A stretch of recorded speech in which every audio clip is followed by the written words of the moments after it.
इसी संबंध में एक और नया चैलेंज कुछ हद तक हमारे लोगों के सामने आया है, जिसके बारे में हम आपको बताना चाहेंगे। एक नया वेरिएंट ऑफ कंसर्न ओमिक्रॉन,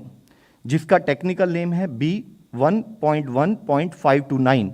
यह दुनिया में नोट किया गया है। इसके विषय में कुछ फैक्ट्स हम आप लोगों के सामने लाना चाहेंगे। उसके बारे में बताने से पहले हम WHO का वह फ्रेमवर्क जिसके द्वारा कोई भी वेरिएंट नोट किया जाता है आपके सामने रखना चाहते हैं। WHO ने बताया है कि कोई भी म्यूटेशन को वह 3 तरीके से एनालाइज करते हैं। एक होता है वेरिएंट्स अंडर मॉनिटरिंग, दूसरा होता है वेरिएंट ऑफ इंटरेस्ट, और तीसरा और सबसे अधिकतम श्रेणी में रखा जाने वाला वेरिएंट ऑफ कंसर्न। तो वेरिएंट अंडर मॉनिटरिंग हम किसको कहते हैं? वह म्यूटेशन जो कि किसी वायरस में पाई जाए जिससे एक सस्पेक्ट है कि वह फ्यूचर एक रिस्क हो सकती है, और उसके लिए और एविडेंस की ज़रूरत है कि उससे क्या हमारा पब्लिक हेल्थ मेजर्स इम्पैक्ट होते हैं, क्या हमारे को कुछ और अधिक कार्य करने की ज़रूरत है, तो उसको हम वेरिएंट अंडर मॉनिटरिंग के रूप में लेते हैं। उसके बाद ही वेरिएंट ऑफ इंटरेस्ट, यानी कि उससे अधिक श्रेणी में अगर कोई म्यूटेशन पाई जाती है तो उसको वेरिएंट ऑफ इंटरेस्ट के रूप में बताया जाता है। वेरिएंट ऑफ इंटरेस्ट वह म्यूटेशन है जिससे कि ये प्रिडिक्शन हो सकती है कि वो वायरस के कैरेक्टरिस्टिक, जैसे कि वायरस का ट्रांसमिशन, वायरस के द्वारा की जाने वाली बीमारी की सीवियरिटी, या वायरस के द्वारा इम्यून एस्केप और डायग्नोस्टिक, जो हमारे डायग्नोस्टिक किट्स हैं या हमारी दवाइयाँ हैं, वह उस पर विफल हो जाएं। अगर ऐसा प्रिडिक्शन या सस्पेक्ट हो अगर, तो उस पर्टिकुलर केस को वेरिएंट ऑफ इंटरेस्ट के रूप में बताया जाता है। और ऐसे केसेस जो कि सिग्निफिकेंट ट्रांसमिसिबिलिटी और कम्युनिटी ट्रांसमिशन को बढ़ावा दे सकते हैं, जो मल्टीपल कंट्रीज में मल्टीपल क्लस्टर्स के रूप में हमारे सामने आ सकते हैं, और जिससे ओवरऑल एक ग्लोबल पब्लिक हेल्थ को खतरा हो सकता है, उनको वेरिएंट ऑफ इंटरेस्ट में बताया जाता है। उन वेरिएंट ऑफ इंटरेस्ट यानी कि सबसे अधिकतम श्रेणी में रखे जाने वाले म्यूटेशन, उन वेरिएंट ऑफ इंटरेस्ट को जिससे कि प्रिडिक्शन के अलावा भी एक डेमोन्स्ट्रेटिव इम्पैक्ट भी दिखता है कि यह जो इसमें चेंजेस आए हैं म्यूटेशन में, इससे या तो ट्रांसमिसिबिलिटी बढ़ती है या पब्लिक हेल्थ मेजर जो हम ले सकते हैं उनका इम्पैक्ट जो है उसका नहीं होगा, उसकी जो डिजीज़ की सीवियरिटी बढ़ सकती है। जिस तरीके से वह पर्टिकुलर वेरिएंट अगर हमारी बॉडी में इन्फेक्ट करता है तो जो डिजीज़ की सीवियरिटी या क्लिनिकल डिजीज़ की प्रेजेंटेशन है वह और सीवियर रूप में हमारे सामने आ सकती है, या हमारे डायग्नोस्टिक्स हैं, वैक्सीन्स हैं, थेरेप्यूटिक्स हैं, वो इम्पैक्ट हो सकते हैं। तो अगर ऐसा कोई एक फीडबैक होता है या कोई अंडरस्टैंडिंग होती है तो उसके बारे में उसको वेरिएंट ऑफ कंसर्न के रूप में बताया जाता है। तो इसी अगर एक फ्रेमवर्क को समझते हुए अब हम आप लोगों के सामने बताना चाहेंगे कि यह ओमिक्रॉन वेरिएंट जो कि दुनिया में नोट किया गया, यह पहले 24 नवंबर को 2 देशों में मुख्यतः, जिसमें कि सबसे पहला केस WHO को रिपोर्ट किया गया साउथ अफ्रीका के गोटांग प्रोविंस से, और दूसरा केस रिपोर्ट किया गया बोत्सवाना से। और जब यह केस रिपोर्ट किया गया WHO को, तो WHO ने इस पूरे डिटेल को एनालाइज किया, और एनालाइज करने के बाद इसको 2 दिन बाद ही यानी कि 26 नवंबर को वेरिएंट ऑफ कंसर्न के रूप में इसको डिक्लेयर किया। और उसके साथ ही हम देख रहे हैं कि on A daily basis, on A continued basis, इस पर्टिकुलर वेरिएंट से संबंधित केसेस की दूसरे देशों में भी नोट किया जा रहा है। और जैसे कि 27 को 5 नए देश, 28 नवंबर को 2 देश, 29 नवंबर को 4 और देश, इसी तरह से अगर 1 दिसंबर को देखें तो 9 और देशों में इस पर्टिकुलर वेरिएंट को नोट किया गया। इससे संबंध में हम बताना चाहेंगे कि अगर हम देखें नेक्स्ट, तो हम पाते हैं कि करीब 29 देशों में 373 केस इस ओमिक्रॉन वेरिएंट के अब तक नोट किए जा चुके हैं, और हमारे देश में इसकी ओवरऑल मॉनिटरिंग भी की जा रही है, जिसमें मुख्यतः सबसे अधिक केस साउथ अफ्रीका में है, उसके बाद अधिक केस बोत्सवाना में, नीदरलैंड में, यूनाइटेड किंगडम में, जर्मनी में, पोर्चुगल और घाना ऐसे देशों में नोट किए गए हैं। इसी से संबंध में हम आपसे बताना चाहेंगे कि इस पर्टिकुलर वेरिएंट के बारे में कुछ हद तक ये कहा जा रहा है, जबकि एविडेंस और आनी बाकी है, कि हो सकता है कि ये इंक्रीज्ड इन्फेक्टिविटी हो इसकी, और इसकी इंक्रीज ट्रांसमिसिबिलिटी हो। तो जो इसमें जो म्यूटेशन पाए गए हैं उससे एक प्रिडिक्शन जो डॉक्टर एरिक उन्होंने की है, जो कि अमेरिकन साइंटिस्ट इन वाशिंगटन हैं और हार्वर्ड चैन स्कूल से हैं पब्लिक हेल्थ से, तो उनकी एक प्रेडिक्शन, एक मॉडलिंग के हिसाब से उन्होंने इसके बारे में बताया कि हो सकता है कि 5 गुना अधिक इन्फेक्शस हो, और जो ये वायरस होता है जहाँ पर कि मुख्यतः स्पाइक प्रोटीन जिसको हम बोलते हैं, उसमें इसमें काफ़ी हद तक इवन डेल्टा वेरिएंट जो कि लास्ट वेरिएंट दुनिया में एक अधिक संख्या में नोट किया गया और जो कि मुख्यतः प्रचलित हमारा वेरिएंट पूरे दुनिया में इस समय है, उससे भी अधिक स्पाइक लेवल पर इसकी दो गुना से भी अधिक म्यूटेशन है। उसी एक मॉडलिंग के स्वरूप में उन्होंने जैसे कि दिखाया, हम आपके सामने प्रस्तुत करना चाहते हैं। तो उन्होंने बताया कि कैसे ये पर्टिकुलर वेरिएंट अपीयर करता है, कि हो सकता है कि ये चाहे बीटा वेरिएंट रहा हो चाहे डेल्टा वेरिएंट रहा हो, उसको भी ये अधिक गति से आउटपेस कर सकता है। तो जैसे कि हम देखते हैं कि डे सिंस इमरजेंस, अगर इस ग्राफ में देखें तो मॉडलिंग के द्वारा उन्होंने एक प्रिडिक्शन की है जिसको फर्दर एनालाइज करने की ज़रूरत है, जिसको फर्दर और समझने की ज़रूरत है। तो हम देखते हैं कि जैसे ये रेड लाइन के द्वारा B1.1.529 यह ओमिक्रॉन वेरिएंट है, इसमें बहुत अधिक गति से, अधिक स्पीड से केसेस ओवरऑल आने शुरू हो जाते हैं vis-à-vis delta and beta. But यह एक मॉडलिंग है, इसको और फर्दर समझने की ज़रूरत है, इसको और एविडेंस के द्वारा हमें इसको एनालाइज करने की ज़रूरत है। और इसी से संबंध में हम WHO के जो इनपुट्स हैं, इसकी ट्रांसमिसिबिलिटी और सीवियरिटी के बारे में भी आप सबके सामने प्रस्तुत करना चाहते हैं। WHO ने बताया है कि इसमें करीब 45 से 52 के करीब ओवरऑल म्यूटेशन नोट की गई हैं, जिसमें से करीब 26 से 32 म्यूटेशन जो हैं वह स्पाइक प्रोटीन से रिलेटेड हैं। और इसमें से कुछ ऐसी म्यूटेशन है जो अभी भी दुनिया में पाए गए जितने वेरिएंट ऑफ कंसर्न थे उनमें भी पाई गई हैं, अल्फा हो, बीटा हो, गामा हो या डेल्टा हो, तो कुछ वेरिएशंस उसमें भी कॉमन हैं। और WHO की जो हमारे को इन्फॉर्मेशन मिली है उसके हिसाब से RT-PCR टेस्ट इसमें क्योंकि सीक्वेंस कंफर्मेशन में एक एड कर सकता है, इसको एक मार्कर के रूप में भी हम यूज़ कर सकते हैं and it can be useful in early probable detection of this particular mutation also. साथ ही उन्होंने कहा है कि चांसेस हैं कि यह अधिक ट्रांसमिसिबल हो और इसकी बाइंडिंग एफिनिटी, जो हमारे सेल से बाइंडिंग एफिनिटी है, शायद कुछ अधिक हो, जिससे कि इसको सेल को अटैच होने में एक चांसेस इसके बढ़ जाते हैं। ट्रांसमिशन के बारे में उन्होंने बताया है कि यद्यपि अर्ली डेटा ये बताता है कि इसका ग्रोथ रेट अभी काफ़ी ज़्यादा है, लेकिन कितना ट्रांसमिसिबल है इसके लिए और एविडेंस की ज़रूरत है। यह काफ़ी अर्ली अंडरस्टैंडिंग है और इसको हमें एविडेंस के बेस पर फर्दर समझने की ज़रूरत है। डिजीज सीवियरिटी के बारे में भी उन्होंने बताया है कि रिपोर्ट जित अब तक आई है उसमें माइल्ड टू सीवियर केसेस पाए गए हैं, लेकिन जैसे कि कुछ रिपोर्ट्स में कहा गया है कि साउथ अफ्रीका में हॉस्पिटलाइजेशन बढ़ा है, तो उसमें उनका कहना यह है कि यह जरूरी नहीं है कि हॉस्पिटलाइजेशन ओमिक्रॉन की वजह से ही बढ़ा हो, यह भी हो सकता है कि अधिक संख्या में केसेस आने की वजह से भी अधिक संख्या में लोग हॉस्पिटल में जा रहे हों। तो इससे इंक्रीज सीवियरिटी ऑफ केसेस के बारे में अभी कोई क्लैरिटी नहीं है, फर्दर एविडेंस की ज़रूरत है। इसी के साथ ही WHO ने कुछ रिकमेंडेशंस भी दी हैं, जिसमें कि उन्होंने स्पेसिफिकली बताया है public health and social measures, यानी कि उन्होंने बताया है कि चाहे वह यूज़ ऑफ मास्क हो, अपने हैंड हाइजीन प्रैक्टिसेस हो, फिजिकल डिस्टेंसिंग का मेंटेनेंस हो, हम हमेशा कहते रहे हैं कि इंडोर स्पेसेस में प्रॉपर वेंटिलेशन हो, हम क्राउडेड प्लेसेस को अवॉइड करें और हम अपने आप को वैक्सीनेट कराएं। तो WHO ने क्लियर इंडिकेशन दी है कि यह सारे टूल्स आज भी इस पर्टिकुलर वेरिएंट के लिए एप्लीकेबल हैं। तो हम आपके द्वारा सबसे अपील करना चाहेंगे कि जो मोस्ट इंपॉर्टेंट अंडरस्टैंडिंग जो इस वायरस के बारे में आज हम ले सकते हैं वह यह है कि हमारे जो पब्लिक हेल्थ के आज तक के करे हुए कार्य हैं वही कार्य हमें करते रहना है। साथ ही WHO ने यह भी कहा है कि जो हमारा PCR RT-PCR टेस्ट है वह ओमिक्रॉन इन्फेक्शन को डिटेक्ट कर सकता है और इसमें एक particular S gene target failure, जो कि सर और फर्दर एक्सप्लेन भी करेंगे,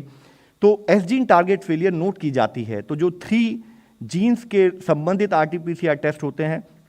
उसके द्वारा एक प्रोबेबल अंडरस्टैंडिंग कि यह ओमिक्रॉन वायरस म्यूटेशन इस पर्टिकुलर केस में है उसको भी डिटेक्ट करने की संभावना ईजी हो जाती है। तो इसके द्वारा भी हम RT-PCR टेस्ट को भी यूज़ कर सकते हैं। यह भी एक चीज़ WHO ने हमें बताई है।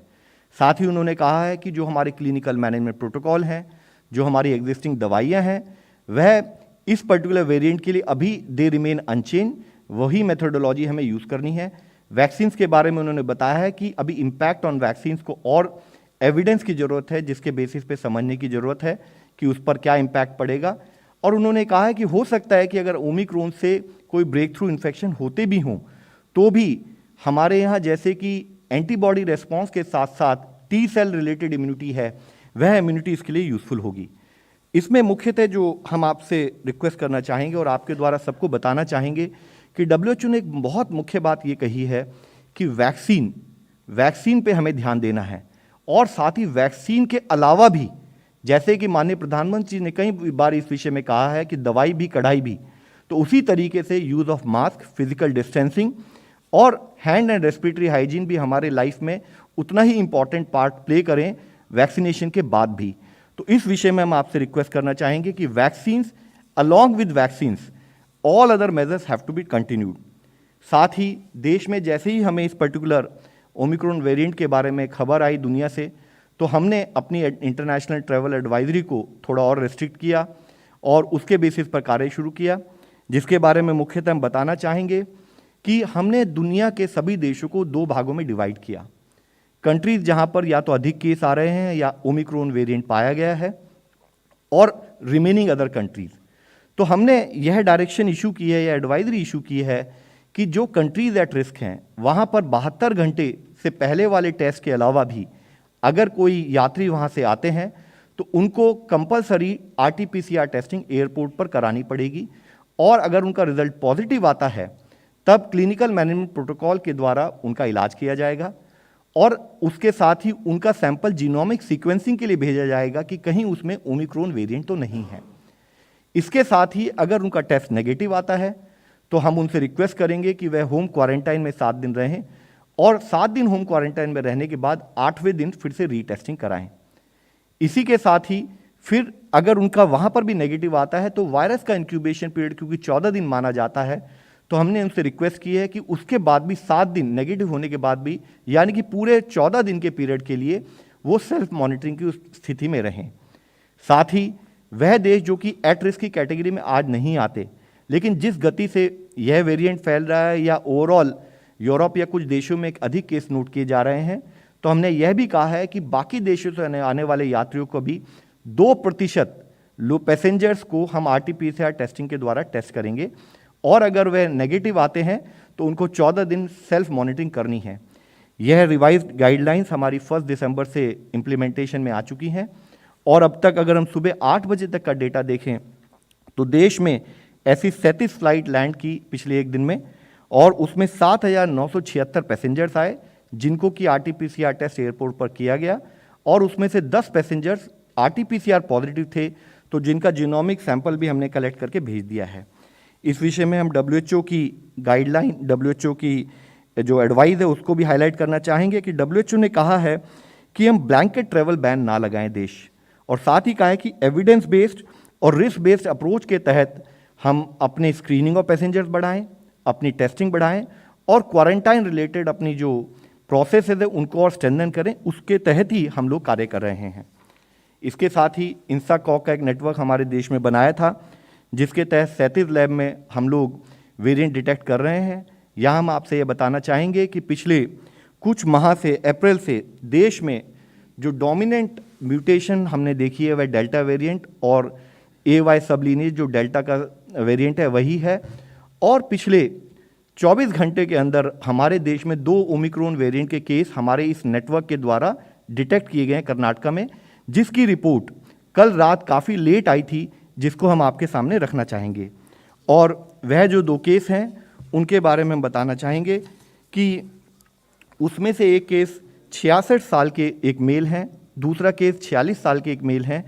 और जैसे कि हमारा प्रोटोकॉल है, ना कि हमारे इंसाकॉग नेटवर्क ने उसको समय पर डिटेक्ट किया, बल्कि as a protocol, as a practice जो हमारी कॉन्टैक्ट ट्रेसिंग की पद्धति भी शुरू हुई है, और जितने उनके प्राइमरी कॉन्टैक्ट्स हैं और जितने सेकेंडरी कॉन्टैक्ट हैं उन सबको ट्रेस कर लिया गया है, और उन सबकी टेस्टिंग करके उनको एज पर प्रोटोकॉल हम कोऑर्डिनेट कर रहे हैं।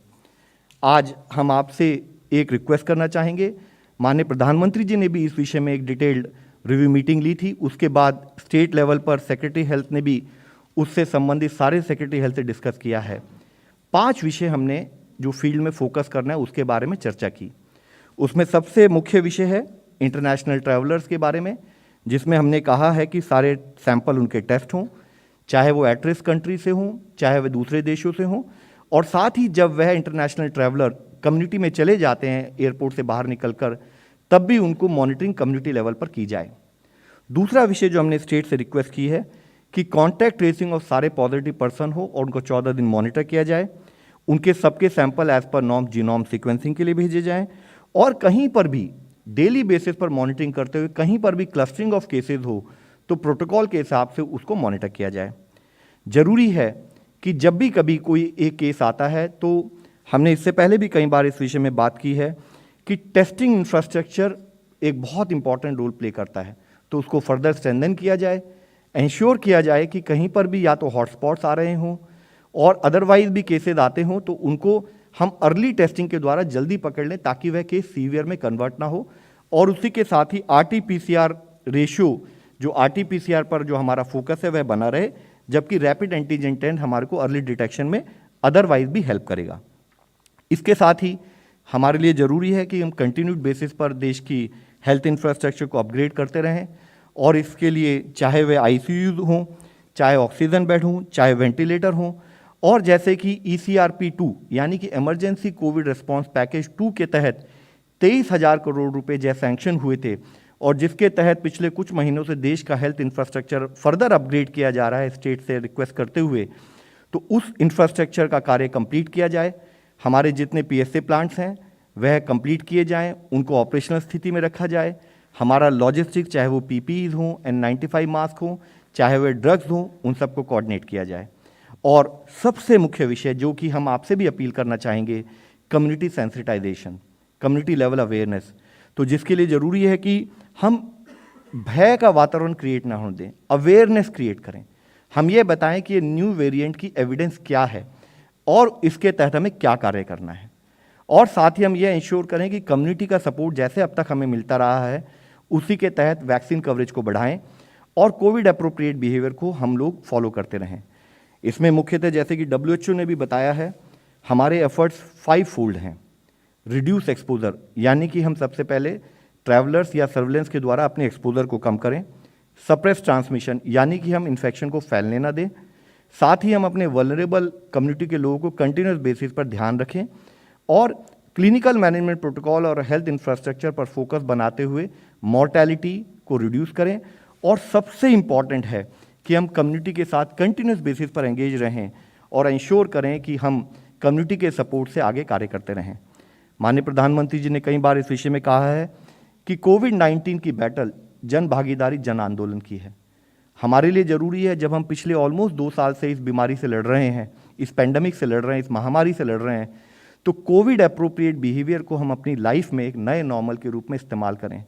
हम अपना समय आने पर टीका पहली डोज और दूसरी डोज भी लगवाएं। हमेशा मास्क पहनकर रखें। हमें यह ध्यान रखना है, हम आपके द्वारा फिर से अपील करना चाहेंगे कि वायरस का म्यूटेशन हो सकता है, वायरस का स्वभाव बदल सकता है, लेकिन हर तरीके से हम सबका व्यवहार फिर वही रहेगा। हमारे मेथडोलॉजी टू मैनेज कोविड-19 presently still remain the same, और उसी पर हमें फोकस बनाए रखना है। धन्यवाद।